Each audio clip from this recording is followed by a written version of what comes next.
중소맨 인사 오지게 받습니다.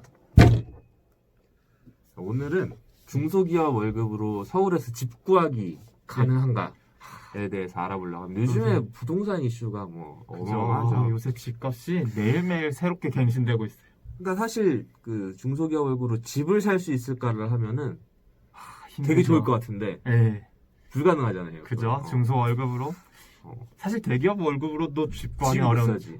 로또를 해야죠. 네. 로또를 하거나 로또 대도 집 샀나요? 로또 요새는- 되면은 이제 강남은 못 사고 뭐 그 외 지역은 뭐 되게 기웃기웃 할 수 있을 것 같은데 그죠? 뭐 그건 일단 불가능하고 네. 전세를 한번 오늘 예, 알아보겠습니다. 저희가 또 좋은 거 소개해 주려고 하죠. 이게 전세를 구해도 보통 예. 뭐 쉽지가 않아요. 돈이 꽤 많이 들기 때문에 요새는 거의 뭐 전세금도 매매 값이랑 거의 비슷하게 올라서 전세한다고 하면 보통 이제 대출을 받는데 네. 대출 이자만 해도 사실 그죠. 뭐 그거랑 월세랑 뭐 차이가 뭐가 있을까? 그죠. 그래서 네. 전세가 있는 거죠. 근데 거진, 이 예. 중소기업에는 엄청난 상품이 하나 있습니다. 어떤 거지 혹시? 중소기업 전세 대출이라고 혹시 들어봤습니까? 저 들어본 것 같아요. 좀 중- 자세히 설명 좀 해주세요. 이게 중소기업에 다니는 사람들만 받을 수 있는 대출인데 네. 이 어마어마합니다. 이자가 예. 1년에 1.2%. 그러면은 1억을 빌린다고 쳤을 때는 그쵸. 거진 10만 원인가요 한 달에? 그쵸. 1년에 120만 원이면은 한 달에 10만 원만 갚으면 된다. 그러면 뭐 10만 원짜리 월세에 사는 거랑 뭐 똑같은 거죠. 그쵸. 차이가 없죠. 네. 그래서 이게 근데 이제 이런 대기업 다니는 사람들은 중소기업 전세 대출을 받을 수가 없어요. 중소기업을 위한 거기 때문에. 그래서 뭐 그럼 거진 월세가 한 50에서 100 정도 한다고 하면 중소기업 다니면 거의 월 한 4, 50은 이득을 보고 가는 거죠. 아끼죠. 예. 그래서 근데 이제 또 안타깝게도 모든 중소기업 직원들이 다 받을 수가 없어. 조건이 또 있는 거군요. 조건이 또 있지. 얼마의 무슨 조건이 있는 거예요? 연봉이 네. 혼자 살았을 때 결혼 예. 안 하는 사람 기준으로 1인 가구일 때? 3,500만 원이 넘으면 안 됩니다. 네. 근데 뭐 중소기업에 따라서 3,500만 원이 넘는 회사들도 분명히 많죠. 예, 그죠. 좋은 회사들 많으니까. 네, 돈 많이 주는 회사들도 있고 3,500 넘으세요? 살짝 넘는 아, 것 살짝 같습니다. 넘죠? 네. 저도 이제 계약연봉상으로는 네. 3,500이 조금 넘는데 하지만 뭐 실수령 그럼 못 받잖아요. 예, 그죠. 하지만 중소기업 전세 대출은 실수령을 기준으로 한다는 거. 그리고 또 한 가지 또 팁이 있으시죠. 꿀팁이 있지. 네. 이게 입사 초에는 예, 인턴이라 뭐 약간 수습 기간이라고 해서 그죠. 수습 월급이 80% 정도 이제 나오잖아요, 전체. 네. 이런 것까지 다 고려해서 3,500이 안 되면은 중소기업 전세 대출을 받을 수가 있습니다. 그러니까 인턴을 했을 때 기간이 1년 안에 들어간다 하면은 한번 노려볼 수 한번 있는 노려볼 거예요. 수 있는데? 내가 3,500이 넘는다고 하더라도 예. 이 중소기업 전세 대출을 노려볼 수가 있다. 네. 근데 느긋하게 하다가 인턴 기간이 지나버리면은 1년이 이제 네. 그 1년 안에 안 들어가면은 예, 3,500이 넘으면은 좀 힘들 수도 그죠. 있습니다. 한 50만 원 내고 월세 네. 구해야죠. 이게 어떻게 하면 받을 수 있는지 혹시 알고 있어요? 저도 이제 좀 조사해 보니까 사실 관심 많죠, 우리. 네, 그죠. 관심 많은데. 일단은 회사가 중소기업인지 증명하기 위해서 회사 내에서 서류를 좀 떼야 됩니다. 그리고 네. 또 은행 가서 내가 신용이 보증이 되는 사람인지 네. 얼마만큼 한도가 되는지를 또 알아봐야 됩니다. 그러면 서류 떼고 은행 가서 한도 알아보고. 예.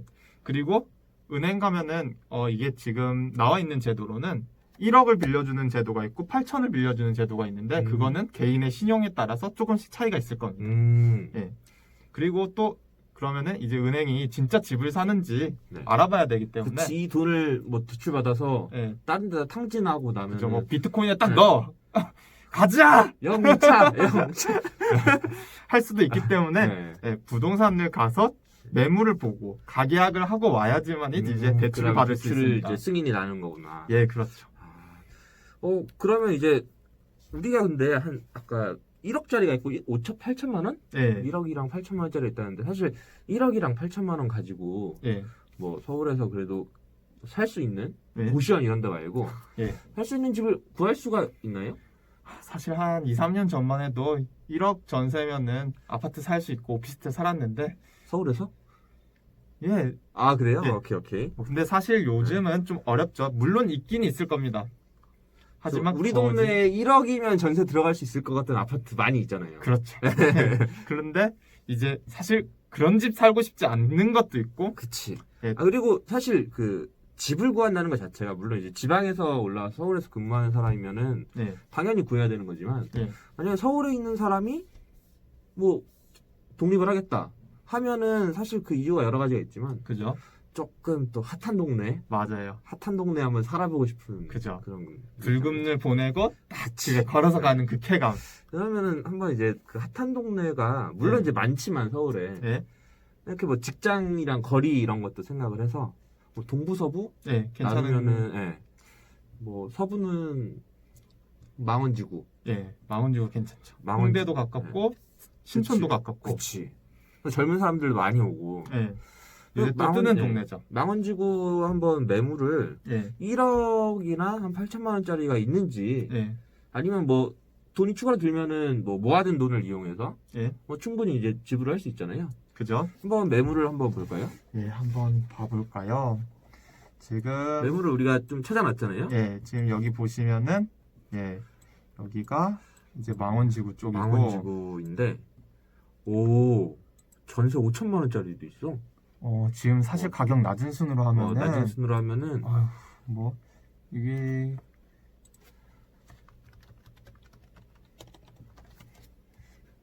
망원동만 봤을 때는 뭐 1억 초중반대 예, 볼 수 있는 매물들이 생각보다 많이 보여요. 예, 그래서 지금 막 보고 있는데 7천부터 시작되네요. 일단은 예, 아파트랑 예. 뭐 이런 오피스텔 이런 데 빼고 예, 원룸이랑 빌라만 좀 예. 보고 있는데 뭐 7천만 원부터 시작해서 평수도 막 엄청 작진 않아요. 물론 뭐 20제곱미터 정도? 예, 뭐 이 정도면 되면은 혼자 한 살기 7, 8평? 예, 7평?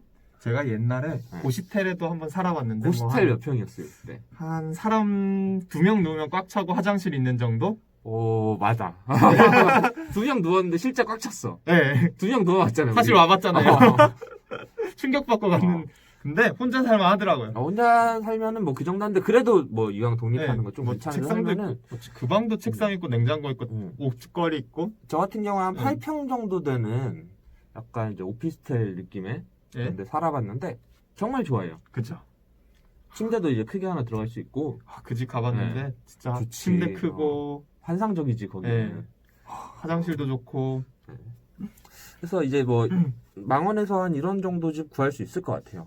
이게 뭐 네이버 부동산 기준이라서 실제 매물이랑 조금 다를 수는 있지만 네. 근데 큰 차이는 없을 거예요. 그나마 네이버 부동산 쪽이 네. 약간 허위 매물이 거의 없고 이거는 좀 더 믿을 수 있다고들 많이들 이야기하더라고요. 그쵸. 그럼 다음에는 서울 동부에는 예.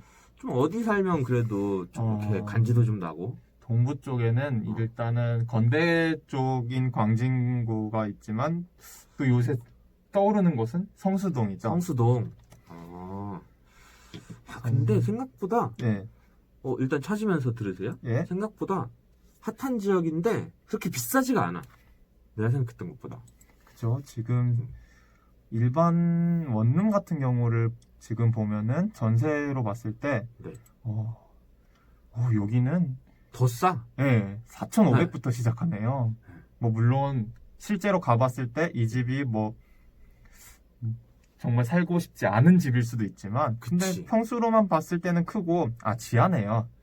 지하는 조금. 네. 지하이기 때문에 여기 4,000대부터 시작되는 거고. 그리고 사실 4천은 너무 좀 안 될 것 같아. 그죠. 그래도 왜냐면 우리가 대출을 8천만 원 정도 받을 수 있다는 기준에 예. 보면 한 8천만 원대 매물을 한번 보면은 예, 그런데 보면은 이제 이제는 4천 4층짜리 건물에 3층 예, 이제 전세 9천만 원.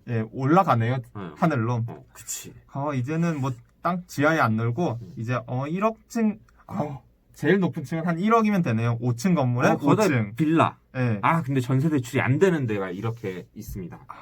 이런 경우에는 뭐 이렇게 약간 부동산이 뭐, 예, 맞아요. 뭐 거주용이 아니거나 혹시 예. 아니거나 아니면은 집 주인이 이걸 싫어하는 사람들이 또 있다고 그리고 하더라고요. 임대사업자가 아닌 데는 아마 대출을 못 받거나 뭐 그런 게 좀 있을 거예요. 예. 그러니까 이제 부동산에서 나는 이제 대출을 받아서 전세를 구할 건데 네. 괜찮은 매물을 좀 소개해달라 이렇게 좀 사전에 설명을 하고 가야지 그죠. 나중에 뭐 문제될 게 좀 없겠죠. 네.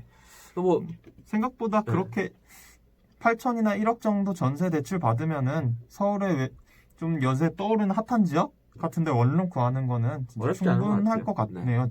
매물도 상당히 많이 있어서. 그러면은 뭐 우리 이제 앞으로 네, 1년 안에 독립하는 걸 목표로 그죠. 좀 돈을 조금 모으고 네. 대출도 좀 빨리 알아봐야겠습니다. 지금 수습 기간 혜택을 받을 때 빨리빨리 이제 하셔야 되잖아요. 그러면 제가 나중에 네. 이 중소기업 전세 대출로 독립을 할 때 네. 어떻게 그 과정을 좀 찍어가지고 네. 올려보는 쪽으로 한번 해보겠습니다. 알겠습니다. 그러면 우리 모두 함께 독립합시다. 네, 파이팅. 화이팅! 대한독립 만세!